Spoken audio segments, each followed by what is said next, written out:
Vigia e ora o coração pequeno. Eu diria que nesses dias que nós estamos vivendo, nunca foi tão oportuno lembrar dessa expressão. Vigia e ora um coração pequeno que um temporal pode abrandar. Estamos aí ainda diante dessa pandemia e vale reforçar aqui a necessidade de nós estarmos orando para que possamos enfrentar esse momento de dificuldade. Nas nossas orações devemos lembrar também daquelas pessoas que estão na linha de frente, os médicos,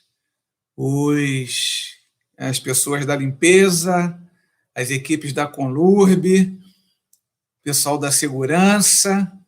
Então devemos lembrar de cada uma dessas pessoas, aqueles que, por uma necessidade extrema, não podem ficar isolados, né? Então devemos e tem que sair para ganhar o seu pão. Então devemos orar por eles também, pedir a Deus que oriente aos governantes para que as decisões possam ser tomadas de maneira a minimizar esses efeitos. Então é tempo de oração, mas não só de oração, é tempo também de nós fazermos a nossa parte. Então, ficar em casa, sair só se for extremamente necessário. A gente sabe que existem pessoas que, por motivo de trabalho, elas não podem ficar em casa. Então, essas pessoas, é natural, elas tomam os devidos cuidados, recomendado pelas autoridades, mas precisam trabalhar, né? Mas se você não está nesse grupo, que é de atividade essencial, não saia de casa. Fique em casa até que essa fase passe. E esperamos que ela passe o mais rápido possível, à medida que você também fizer a sua parte. Seguir as orientações que são dadas pelas autoridades. Então, vamos aproveitar esse momento e orar ao Senhor, agradecer a Ele, porque até aqui Ele tem nos sustentado. Se chegamos até aqui foi porque a sua misericórdia se renova a cada dia em nossa vida, né? Então vamos estar nesse momento. Eu convido você a parar um pouquinho, mergulhar para dentro de você e agradecer a Deus por tudo que Ele tem feito e por tudo que Ele fará também. Coloque as suas necessidades, as suas dificuldades diante dEle, porque Ele tem cuidado de nós. Senhor, nós queremos te agradecer, porque até aqui o Senhor tem nos sustentado e confiamos em Ti, que as Tuas misericórdias se renovarão a cada dia na vida do Teu povo, na vida dos Teus servos. Senhor, queremos te pedir a Tua direção nesse momento, onde estaremos refletindo acerca da Tua palavra, que muito mais do que estudar a história, muito mais do que isso, que o Teu Espírito Santo possa nos confrontar para uma mudança de comportamento em nossa vida, para que possamos prosseguir rumo à estatura de varão perfeito, segundo a Tua vontade. Esteja com os Teus servos, com as pessoas que estão ao alcance do nosso áudio e do nosso vídeo, que Tu possa abençoá-las. Tu conheces as necessidades de cada uma delas. Nós queremos entregá-las em Tuas mãos. Queremos também te pedir que nunca nos falte algo que, na minha percepção, é o mais precioso, que é a Tua paz. Que a Tua paz possa reinar em nós, porque se assim for, conseguiremos sobreviver às dificuldades do dia a dia.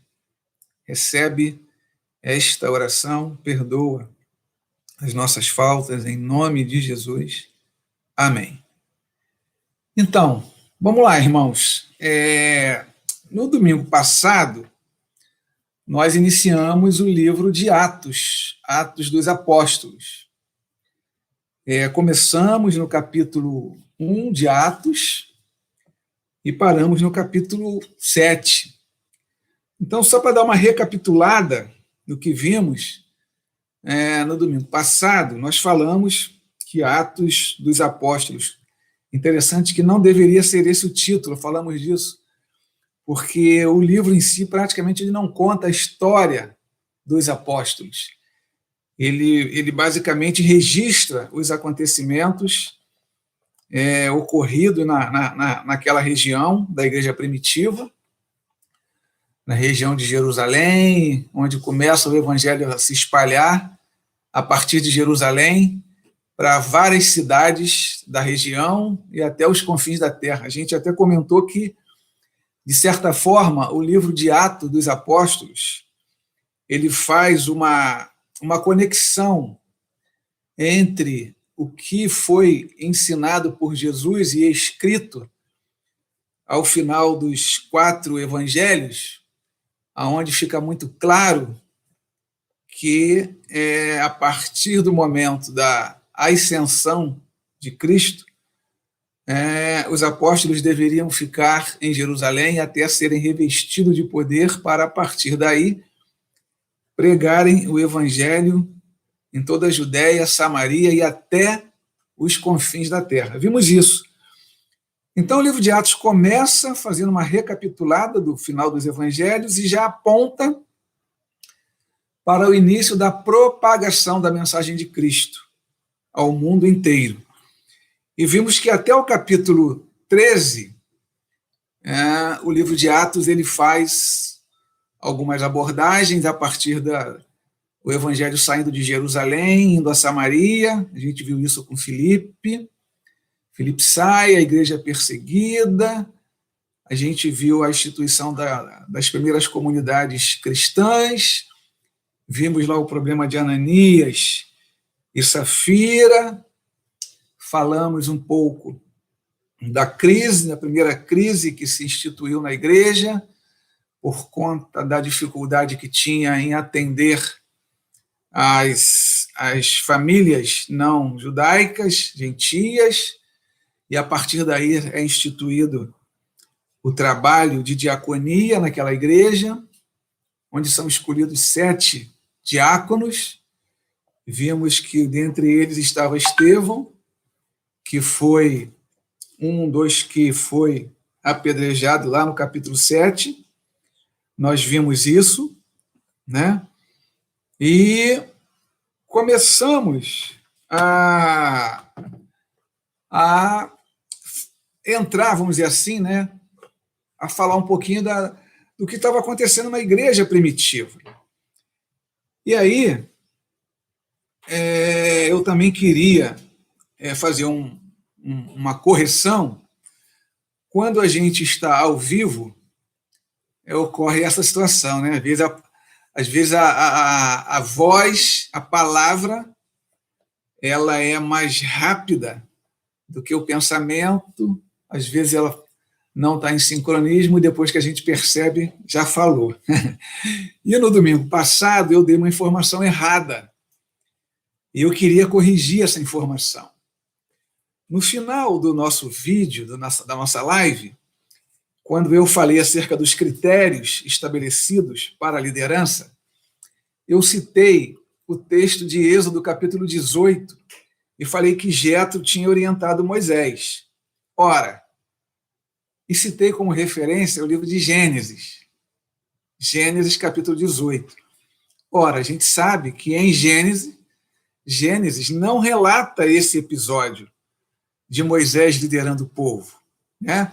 Então, o texto correto é o texto de Êxodo, capítulo 18, versículo 21. É o contexto em que Jetro orienta Moisés a escolher líderes. E aí ele diz: capacitados, tementes a Deus e cheios do Espírito, que foi exatamente o critério, que foram exatamente os critérios para a escolha dos diáconos. Então, essa é a correção. Então, queridos, feito essa correção, vamos então começar o nosso texto, nosso bate-papo de hoje, que começa no livro de Atos. Nós vamos começar no capítulo 8, né? E vamos até o 10. Então, o nosso desafio hoje é caminharmos, navegarmos, vamos dizer assim, no livro de Atos, do capítulo 8 até o capítulo 10. Vamos tentar fechar, ok? Bom, e o capítulo 8 de Atos, ele vai tratar do evangelho em Samaria. Do evangelho em Samaria. Eu vou pedir a você que fique com a sua Bíblia aberta, porque eu não vou ler todos os versículos, não dá tempo, mas a gente vai pensar alguns deles. E depois eu recomendo que você, com calma, possa ler esses 2 capítulos, ok? Bom, então o capítulo 8 ele já começa com o início da perseguição aos cristãos, aquelas pessoas, aqueles discípulos que tinham se convertido ao Evangelho e a sua dispersão. Capítulo 8 começa assim. Eu estou usando a versão Almeida, século 21. Se você estiver usando uma outra versão, não tem problema nenhum. A essência do texto é a mesma essência. Então diz assim, né? No mesmo dia, ou seja, no mesmo dia que aconteceu o apedrejamento de Estevão, relatado lá no capítulo 7, e que houve perseguição dos judeus. Então, esse no mesmo dia se refere ao capítulo anterior. No mesmo dia, levantou-se grande perseguição contra a igreja que estava em Jerusalém. Todos, exceto os apóstolos, foram dispersos pela região da Judéia e Samaria. Então, começa aí a dispersão, perseguição e, consequentemente, a dispersão. Só queria fazer um registro que essa palavra todos, que está no versículo 1, é quase que uma força de expressão, ou seja, 99% se dispersaram, foram para a região de Judéia e Samaria, porque alguns apóstolos, alguns discípulos permaneceram em Jerusalém. O versículo 2 vai nos remeter a isso. E o versículo 2 diz assim: e alguns homens piedosos sepultaram Estevão e lamentaram muito por ele. O versículo 3: Saulo, porém, assolava a igreja, entrando pelas casas, arrastava homens e mulheres e os colocava na prisão. Então, algumas pessoas ficaram em Jerusalém, não muitas, ok? E foram vítimas da perseguição de Saulo. E aí, eu queria só fazer um parêntese para esclarecer algumas coisas que podem ser que, de tanta gente ouvir, a gente acaba entendendo ou imaginando que tem um registro bíblico, quando na realidade não tem, né? Então, o parêntese é em relação a Saulo e Paulo.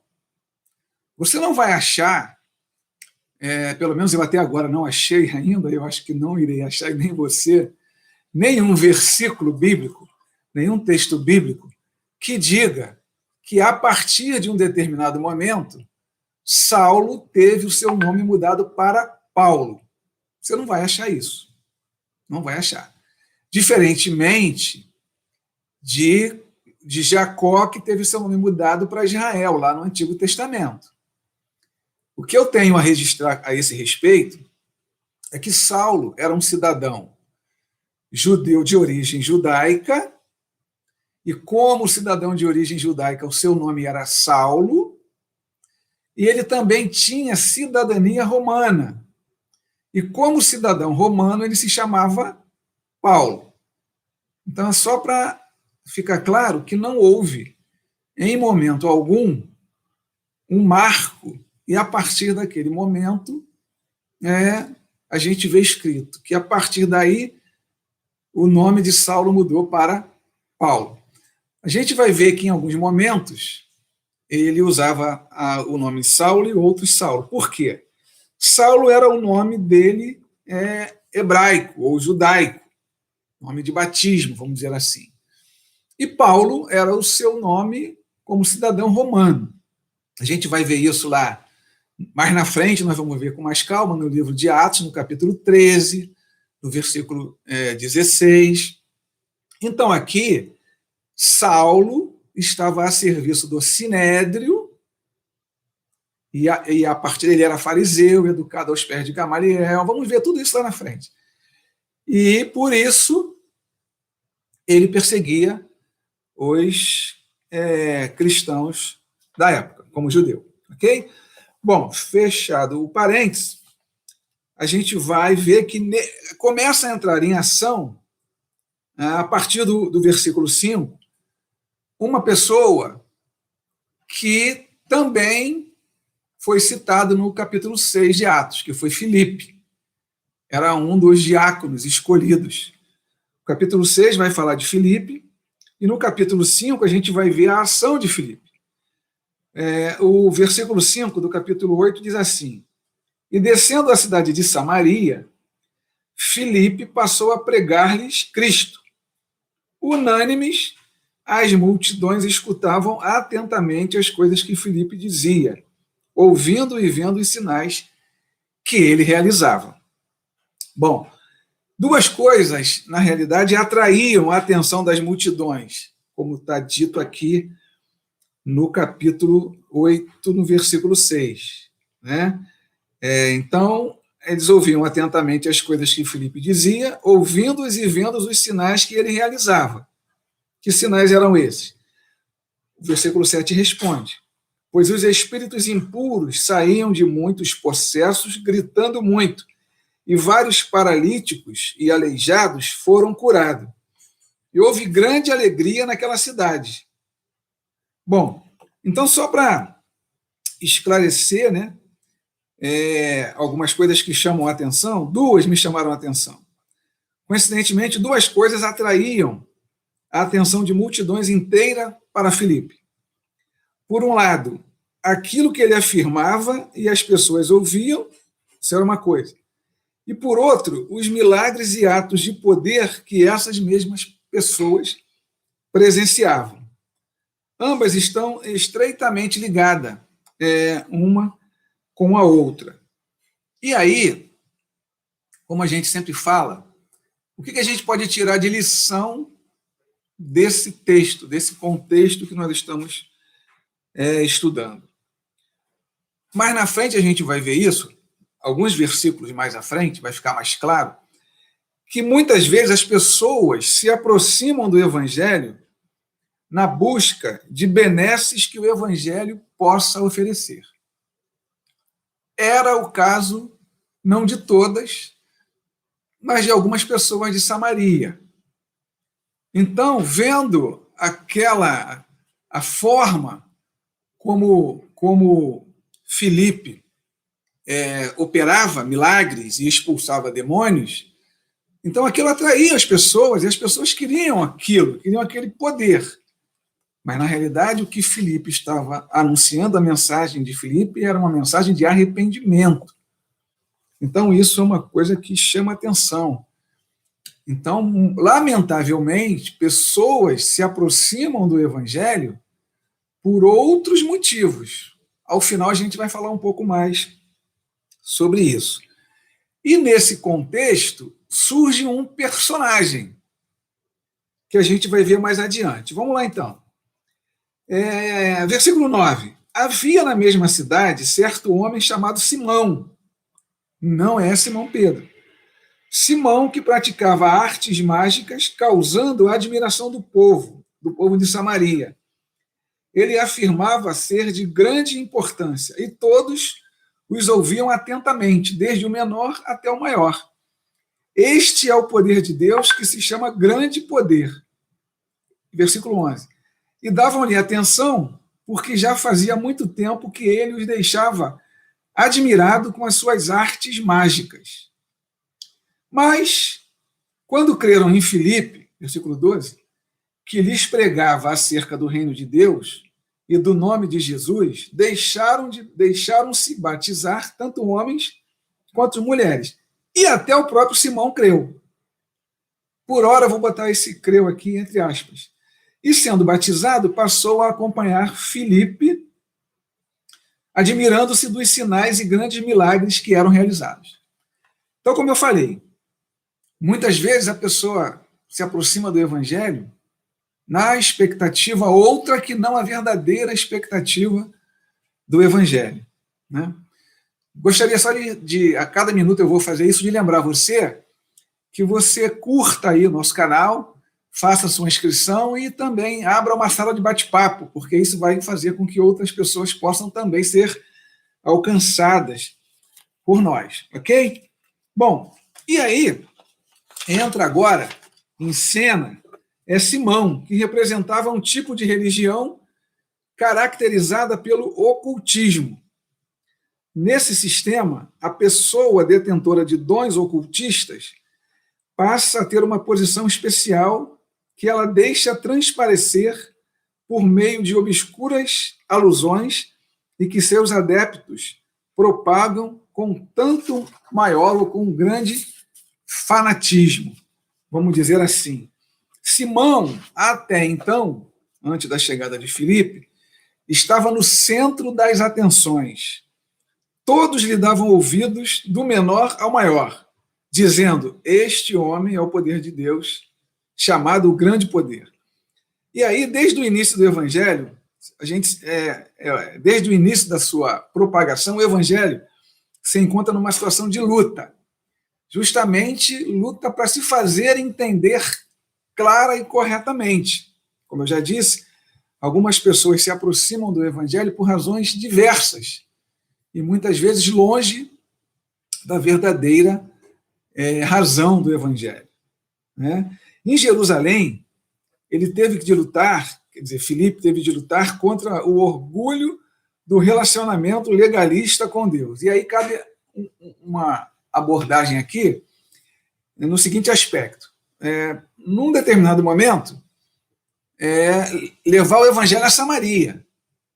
Isso era uma grande quebra de paradigma, porque a gente já viu em textos anteriores e nos evangelhos, havia uma rejeição grande entre judeus e samaritanos. Então já era um problema. Esse era um problema que já existia, né? Lutar contra esse orgulho legalista que era a proibição e achar que esse Deus, esse Cristo, era só para os judeus. Isso era, por um lado, existia isso.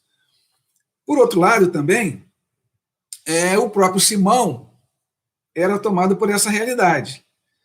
Esse Simão que abraçou a fé e, tendo sido batizado, acompanhava a Filipe de perto, observando os sinais e grandes milagres praticados. Então, Simão, com todo aquele poder que ele tinha, fica fascinado também. E aí a gente pode falar, mas que maravilha! E num primeiro momento, sim, talvez. Mas quando a gente continua no texto, principalmente no versículos mais adiante, a gente vai ver que Simão estava interessado era nas vantagens que o evangelho poderia lhe proporcionar. Isso está muito claro lá, nos versículos, até o versículo 18, vamos dizer assim.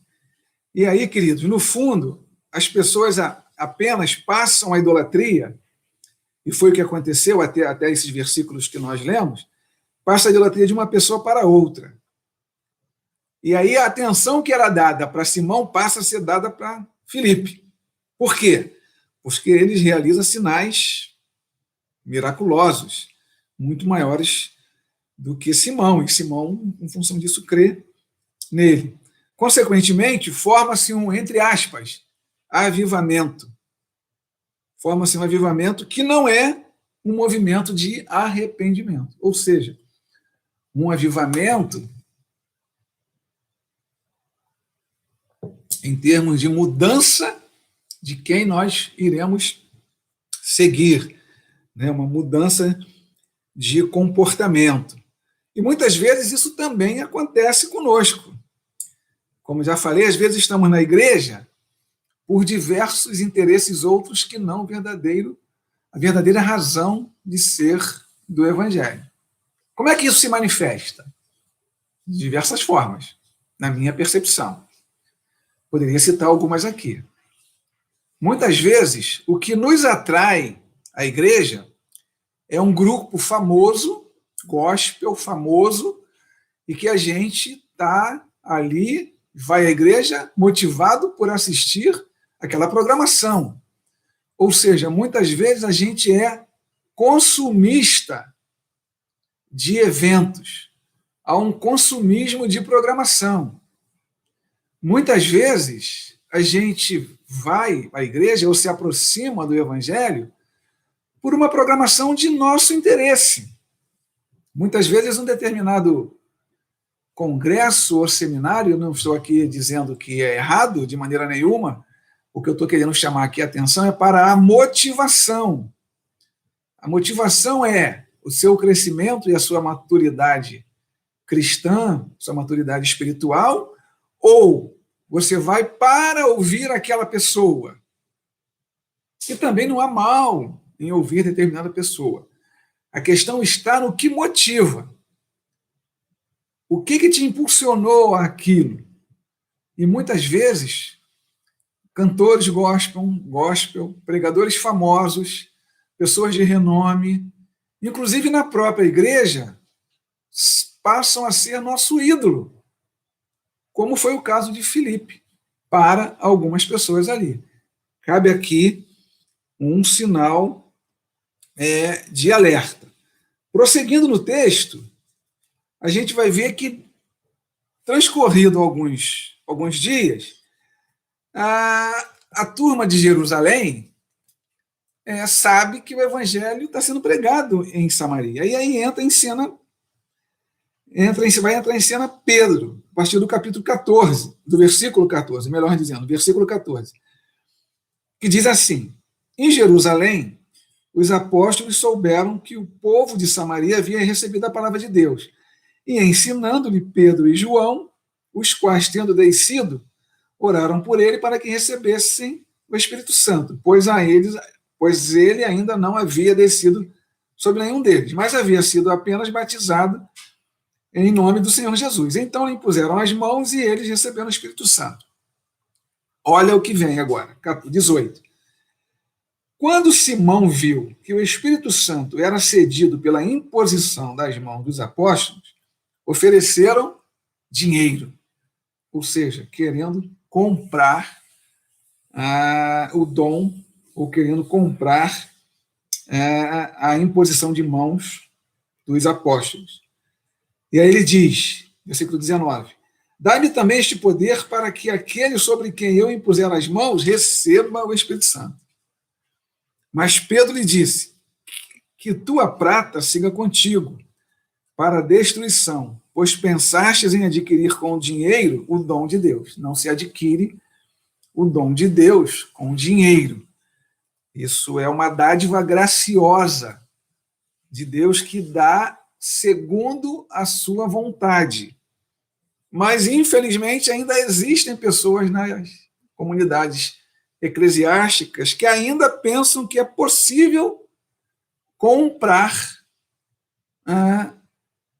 o dom divino, ou comprar posições, vamos dizer assim, na sua comunidade de fé.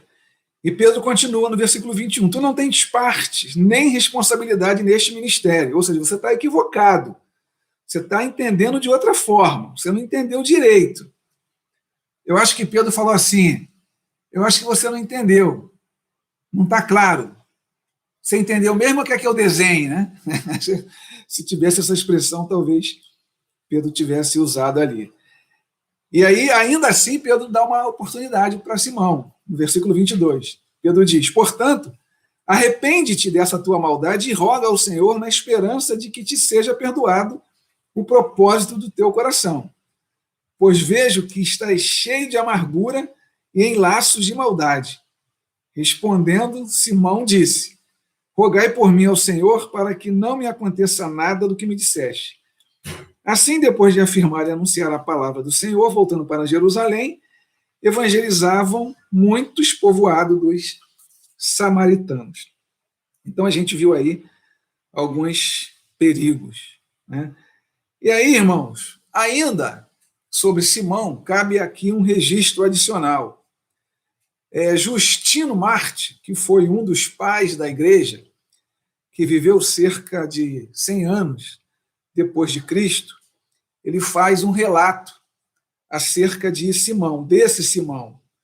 Ele diz assim, venerado por muitos como Deus, Simão se separou da igreja de Jesus e fundou uma igreja gnóstica própria. E aí a gente vê que há também aí uma corrente, surge, ganha força uma corrente do gnosticismo. Ok?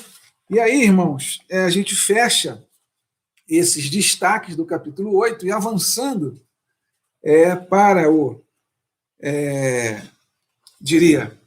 gente conclui essa parte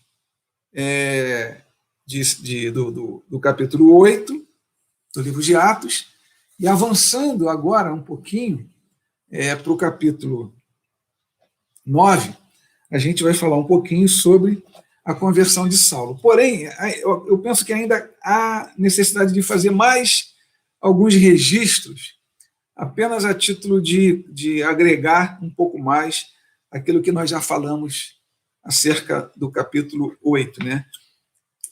Principalmente em relação a Samaria. A semelhança de outras cidades importantes, como Antioquia e Roma, a gente viu que Samaria ela tem essa característica, né? Uma característica de que ela não era muito bem vista junto lá aos judeus.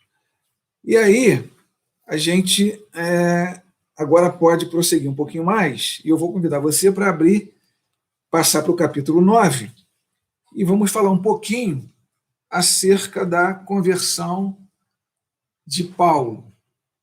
Até então, no versículo 1 do capítulo 9, Saulo, né, diz assim, o capítulo 9 do livro de Atos. Saulo, porém, ainda respirando ameaças de morte contra os discípulos do Senhor, dirigiu-se ao sumo sacerdote.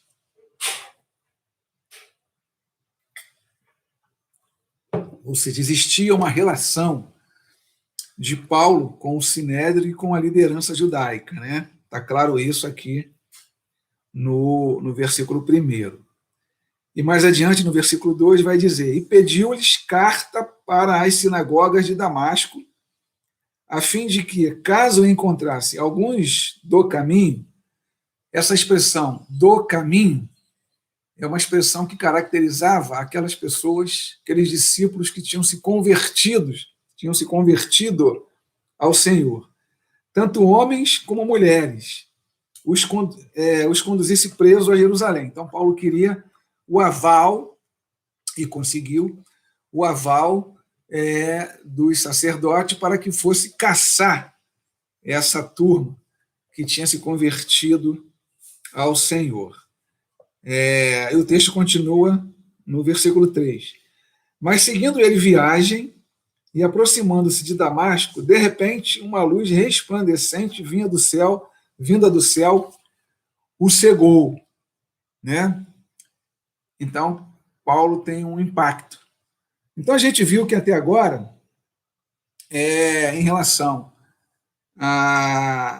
havia um desejo ardente de Paulo na perseguição dos cristãos, porque achavam que essa turma ele trazia risco, perigo, e heresias e a blasfêmia ao povo hebreu.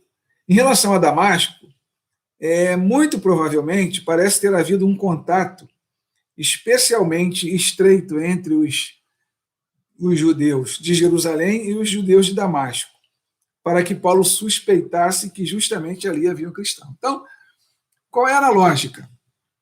E Paulo conhecia muito bem a cultura judaica, e Paulo era uma pessoa culta, ensinada aos pés de Gamaliel, uma pessoa assim, um dos mestres mais conceituados da época, né? Então seria muito natural que essa relação houvesse entre os judeus de Damasco e de Jerusalém. Ao que tudo indica, pela reação de Ananias, que a gente vai ver mais para frente, parece que isso se confirma. Então vamos avançar um pouquinho, né?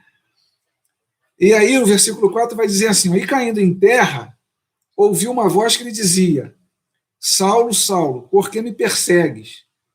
Ele perguntou: quem és tu, Senhor? O Senhor respondeu: eu sou Jesus a quem persegues. Mas levanta-te e entra na cidade, de lá te será dito o que precisas fazer. E aí Paulo é orientado ao que deve fazer. Ele se levanta, o versículo 8 vai dizer isso. Saulo levantou-se do chão e, abrindo os olhos, não enxergava coisa alguma. Então, guiado pela mão, foi conduzido a Damasco. E ficou 3 dias sem enxergar, sem comer e sem beber. O versículo 10 vai dizer assim, né? Havia em Damasco certo discípulo chamado Ananias. O Senhor lhe disse numa visão: Ananias, ele respondeu: aqui estou, Senhor. O Senhor lhe ordenou: levanta-te, vai à rua chamada direita, a rua principal, e procura na casa de Judas um homem de Tarso chamado Saulo, que está orando agora. Um detalhe aqui, né? Perceberam a diferença de Saulo para Simão? Paulo tem um encontro com Cristo e entra numa atitude de oração. Versículo 12 prossegue. E viu numa visão um homem chamado Ananias. Isso é, enquanto Paulo orava. Viu numa visão um homem chamado Ananias entrar e impor-lhe as mãos para que recuperasse a vista. Esse episódio acontece com Paulo e na casa de Ananias acontece algo paralelo. Ananias respondeu: Senhor, ouvi de muitos acerca desse homem, quantos males tem feitos aos teus santos em Jerusalém. E aqui está aterrorizado pelos principais sacerdotes para prender todos os que invocam o seu nome. E aí, antes da gente entrar no versículo 15, algumas considerações. Então, a gente viu que, ao que tudo indica, pelo versículo 13, muito possivelmente, Ananias foi informado acerca da viagem de Paulo e que Paulo estava a caminho. Então, muito possivelmente, Ananias é informado acerca do que aconteceu em Jerusalém, a ponto de, no versículo 13 e 14, ele dialoga com o Senhor. Ok? Então, e aí a gente vê que Damasco também era uma cidade muito importante, assim como Antioquia e Roma. Ela fazia parte das localidades em que o cristianismo se infiltrou. E com um detalhe interessante, em Damasco o evangelho se infiltra sem ter acesso através de uma evangelização por parte dos notáveis. Quem eram os notáveis? Pedro, João, Tiago, aquela liderança da época. Interessante destacar também que Paulo, olha só, uma coisa que muitas vezes passa batido. Saulo planejava deter tanto mulheres quanto homens, ou tanto homens como mulheres, como queiram. Esse detalhe deixa claro que, desde o começo, a mulher obteve no cristianismo uma importância bem diferente do que em Israel e nas religiões gentílicas. Observem que Paulo não pede para perseguir só homens. Ele diz lá que ele vai perseguir homens e mulheres. Porque Paulo, muito provavelmente, com a visão que tinha, com o entendimento que tinha, muito provavelmente com uma facilidade de analisar cenário, ele já percebia que as mulheres também tinham um papel muito especial. E como muitas tiveram, desde o Antigo Testamento até o Novo Testamento. No Novo Testamento, a gente pode destacar aqui Maria, mãe de Jesus, que está lá em Lucas, capítulo 1, 38. Priscila, quando a gente vê lá Áquila e Priscila, lá no livro de Romanos, no capítulo 16, versículo 3 e 4. Loide, a avó de Timóteo, a gente vai ver isso em 2 Timóteo, capítulo 1, versículo 5, a ponto de ser saudada por Paulo. Então, as mulheres tinham uma importância muito grande já naquela época, e Paulo percebia isso, e por isso também ele, no seu entendimento, devia perseguir também as mulheres. Então, esse detalhe deixa claro que, desde o começo, a mulher obteve no cristianismo uma importância bem diferente do que em Israel ou nas religiões gentílicas. Saulo também precisava aniquilar as mulheres crentes para acabar com o cristianismo. Isso está muito claro lá no versículo 2, que eu falei agora. Um outro aspecto que a gente falou muito rapidamente, vale a pena reforçar, é que, diferente de Simão, percebe-se em Paulo uma atitude de verdadeiro arrependimento, de um verdadeiro encontro com Cristo. O próprio Jesus afirmou isso sobre Saulo nesses dias de cegueira, que foi o que a gente deu lá no versículo 11. Eis que ele está orando. Então, Saulo está num momento de profunda reflexão, profunda oração. E aí, que lição que a gente tira na vida prática? O verdadeiro arrependimento, ele leva a atitude como essa. Atitude de buscar cada vez mais o relacionamento com Deus, né? A Bíblia diz lá que Deus se alegra, ele não rejeita um coração quebrantado e contrito. A Bíblia também registra que, muito mais do que sacrifícios, que muitas vezes a gente honra a Deus com os lábios, de maneira mecânica, mas o nosso coração está distante dele. Então, esses aspectos nos faz a pensar como tem sido a nossa relação com Deus, a nossa intimidade com Deus. Então, avançando um pouquinho mais, então, olha que coisa interessante. A gente vai ver lá no versículo 17, né? No 15 a gente vai ver: o Senhor lhe disse, vai, porque ele é para mim um instrumento escolhido para levar o meu nome perante os gentios, reis e israelitas. Pois eu lhe mostrarei quanto lhe é necessário sofrer pelo meu nome.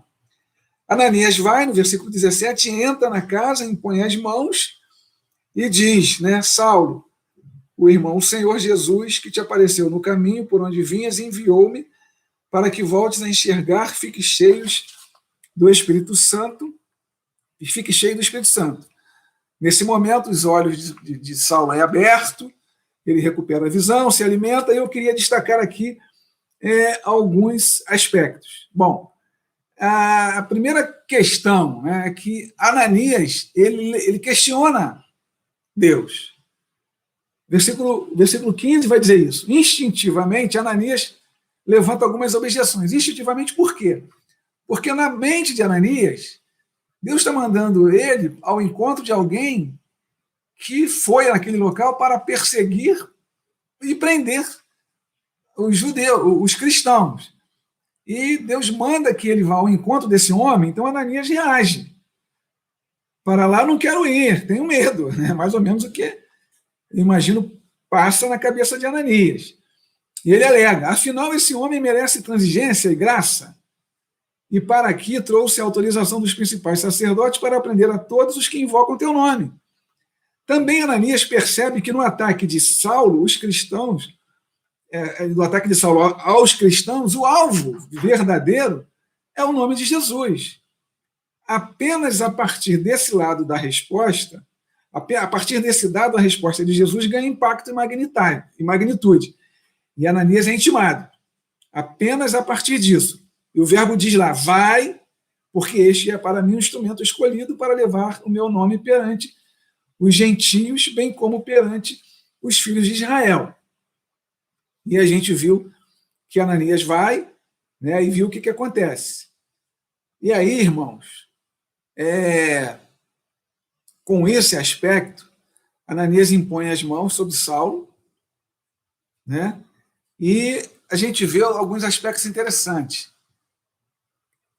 Poderia ser Pedro, pela relevância que Paulo teria e pelo nome que Pedro tem, por que não Pedro? um simples Ananias. E aí, o que eu extraio disso daí? Né? Que Deus usa quem Ele quer, quando quer, como quer, na hora que quer e com quem Ele quer. Então, a gente muitas vezes acha que apenas quem tem um título reconhecido de pastor, bispo, presbítero, é que pode nos abençoar. Ledo engano. Muitas vezes, você, novo convertido, tem uma importância tão grande e pode ser revestido do poder de Deus quanto uma pessoa que já milita no Evangelho há bastante tempo. Então, desse conjunto de texto, eu extraio isso. Né? Então, com isso, se combate qualquer equívoco, até em relação à narrativa de Atos 8, 17 a 15. Né? A imposição de mãos não é sacramental e nem hierárquica, porque lá em 8:5 a gente vê a importância da imposição de mãos pelos apóstolos, mas não apenas por eles, tá certo? Esse é o meu entendimento que eu estou compartilhando com você. Então, a imposição de mão não é um ato sacramental e nem hierárquico. Pela imposição das mãos de Ananias, Saulo obteve não apenas a cura, uma vez que voltou a enxergar, mas também o Espírito Santo. E aí, quando a gente dá um pulo lá para o versículo 21 e 22, a gente vai ver que alguns exemplos de perplexidade. Então, a gente vai ver lá, né, que 21 e 22, que diz assim, né, 21, então, deixa eu ver se eu estou certo, né, 21 e 22, perfeito. E logo passou a pregar, Paulo, passou a pregar nas sinagogas, dizendo ser Jesus o Filho de Deus. Olha a reação dos outros discípulos. Todos os seus ouvintes admiravam-se e diziam: não é este que em Jerusalém perseguia os que invocavam, ou os que invocam esse nome?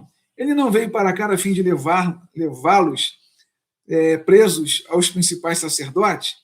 Saulo, porém, se fortalecia cada vez mais e confundia os judeus que habitavam em Damasco, provando que Jesus era o Cristo. Então, irmãos, olha que coisa interessante. Quando Paulo se agrupa, se junta aos cristãos da época e leva a mensagem do Evangelho, há uma desconfiança muito grande. Então, os judeus de Damasco ficaram perplexos e, de certa forma, havia uma resistência no coração deles contra a conversão de Paulo. Será que é isso mesmo? Essa pessoa que nos persegue e que veio aqui para nos perseguir, essa pessoa agora teve a sua vida transformada? Então, a gente vê outro exemplo, alguns exemplos práticos também daí, né? O de imediato é que o poder de Deus, ele opera e transforma a vida de quem Ele quer, não importa as circunstâncias, não importa a condição. Basta apenas que essa pessoa, basta apenas que você creia verdadeiramente. Isso é uma coisa assim tremenda, maravilhosa. Então, ou seja, independente da sua condição, Deus te ama. E é possível que Ele tenha um plano para a sua vida. Mas, infelizmente, nós, cristãos cascudos, né, às vezes a gente desconfia e questiona até onde o poder de Deus pode ser manifesto. É um cuidado muito grande que a gente precisa ter em relação a esse aspecto. Não duvidar da transformação que Deus produz na vida das pessoas.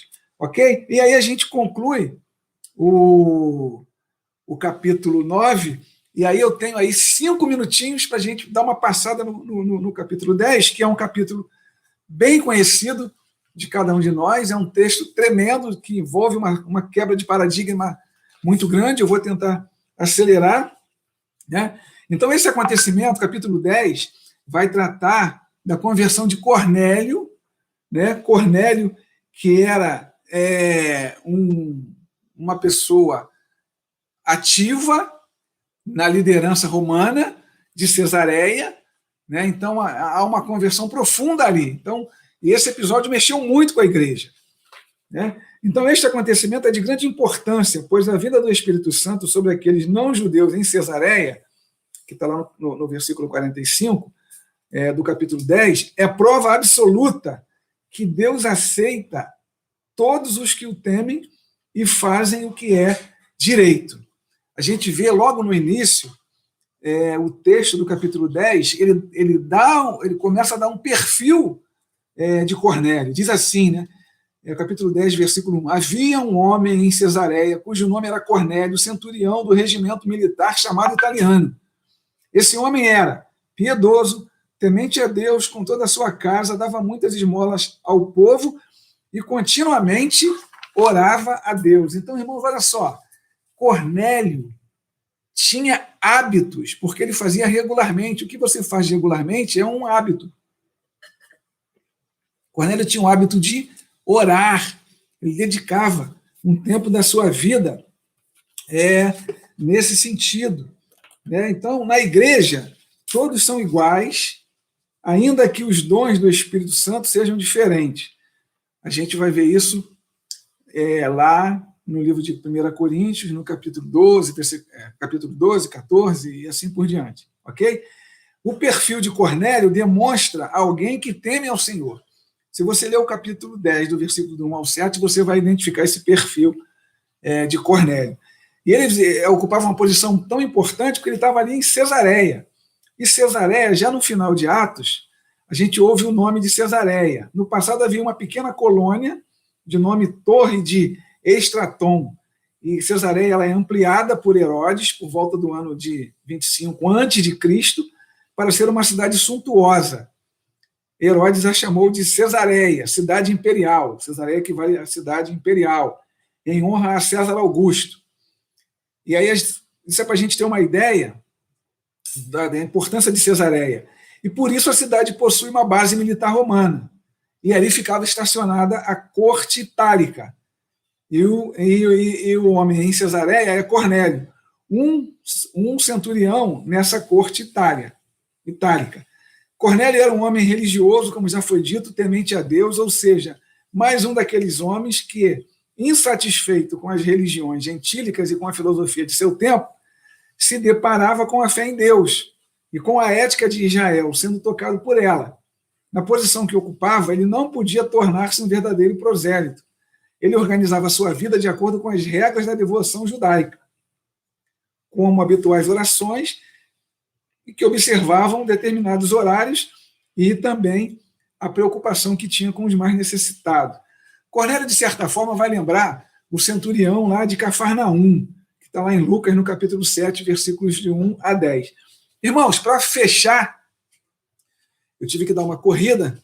No próximo domingo a gente prossegue a partir do versículo 10, mas eu queria fechar com algumas lições práticas para reflexão. E eu extraí aqui, até anotei algumas em cada capítulo. Então, no capítulo 8, a gente percebe que pessoas que se aproximam do Evangelho, que há pessoas que se aproximam do Evangelho por interesses diversos. A gente viu aí, no capítulo 8, um exemplo bom, que foi o etíope, e um exemplo ruim, que foi o de Simão. Então, a pergunta que fica para reflexão é: o que motiva você a se aproximar do Evangelho, ou a viver o Evangelho de Cristo? Do capítulo 9, eu destaquei o poder transformador de Deus na vida das pessoas e o perigo da nossa incredulidade, e não, às vezes, acreditarmos nisso. Um outro aspecto no capítulo 9 é que temos grande dificuldade de entender os planos de Deus e acreditar no seu poder transformador. Às vezes acontece isso conosco. Ainda no capítulo 9, existe uma dificuldade do ser humano em entender os desígnios de Deus. A soberania de Deus está acima, muito acima, da nossa limitada lógica. Nós, humanos, funcionamos por uma lógica meio ilógica diante de Deus, né? Então, a gente precisa deixar que a soberania de Deus prevaleça sobre a nossa vida. No capítulo 10, Eu destaquei a atenção que Deus dá a um coração sincero, no caso de Cornélio. Deus ouve um coração que o busca com sinceridade. Outro aspecto que mexeu profundamente com a vida de Pedro, e a gente vai ver isso no domingo que vem. Pedro precisou quebrar seus paradigmas. Mesmo depois de muitos anos de evangelho, aprende mais uma lição. Às vezes, precisamos rever nossos paradigmas. A gente vai ver lá na frente que Pedro diz que, aos olhos naturais, seria impossível ele se encontrar com Cornélio. Outro aspecto é a atitude do Cornélio. Quando Pedro vai à casa dele, ele reúne pessoas do seu relacionamento para ouvir a mensagem do Evangelho. Isso está lá no versículo 29. E o outro aspecto é que Deus não trata as pessoas com parcialidade. A gente vai explorar isso um pouquinho mais no próximo domingo. Irmãos, para fechar, fica aí o reforço. O que tem motivado você a seguir esse Evangelho de Jesus Cristo? A gente viu aí que para essas pessoas que nós vimos no texto do capítulo 8 até o capítulo 10, a gente passou por diversas pessoas e cada uma tinha uma motivação distinta, e a gente conseguiu identificar essas motivações. Eu não consigo identificar as motivações do seu coração. Não consigo. Mas Deus sim. Ele sabe as motivações do seu coração. Então, se você ainda está em dúvida em relação às motivações do seu coração, em relação ao Evangelho, aos caminhos do Senhor, está em tempo de você revê-las e, se for o caso, se voltar para a motivação verdadeira. Que Deus possa te abençoar grandemente. Queria fazer um registro e pedir aos irmãos que orem pelo nosso querido pastor Fábio. Ele estaria hoje falando para os irmãos, mas devido a um problema de saúde não pôde estar aqui conosco. E orar, reforçando aqui para quem não estava no início, pedir as orações por aquelas pessoas que estão na linha de frente do combate a essa pandemia. Não só os médicos e enfermeiros que estão num combate mais direto, mas também aquelas pessoas da área da segurança, da limpeza urbana, né? Aquelas pessoas que estão aí higienizando locais, limpando os locais. Então, que Deus possa estar usando de misericórdia com essas pessoas, bem como aquelas pessoas que, pelas suas características, não tem como ficar em casa. Precisam trabalhar para trazer o seu pão. Então, orem por essa pessoa também. E por você, para que você tenha paciência e não saia de casa. Só saia de casa para questões extremamente necessárias, pois estamos passando por um período crítico, mas esse período, cremos nós, passará em nome de Jesus. Que Deus o abençoe rica e abundantemente.